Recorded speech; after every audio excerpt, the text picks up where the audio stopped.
ನಾವು ಪ್ರತಿದಿನ ಮಾಡುವ ಪ್ರತಿಯೊಂದು ಆಯ್ಕೆಯಲ್ಲೂ ಒಂದು ಪ್ರಶ್ನೆ ಇರುತ್ತದೆ. ಧರ್ಮವೇ ಅಧರ್ಮವೇ? ಈ ಪ್ರಶ್ನೆಗೆ ಉತ್ತರ ನೀಡುವ ಮಹಾಕಾವ್ಯವೇ ಮಹಾಭಾರತ.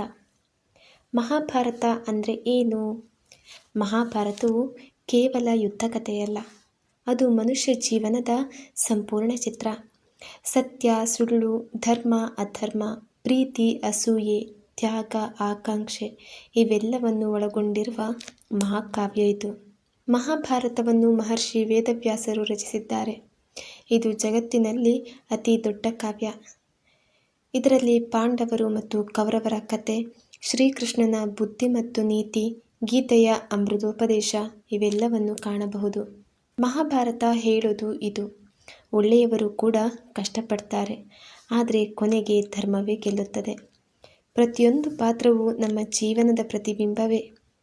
ಮಹಾಭಾರತವನ್ನು ಕೇಳುವುದು ಅಂದರೆ ಅದು ನಮ್ಮ ಜೀವನವನ್ನೇ ಅರಿತುಕೊಳ್ಳುವುದು.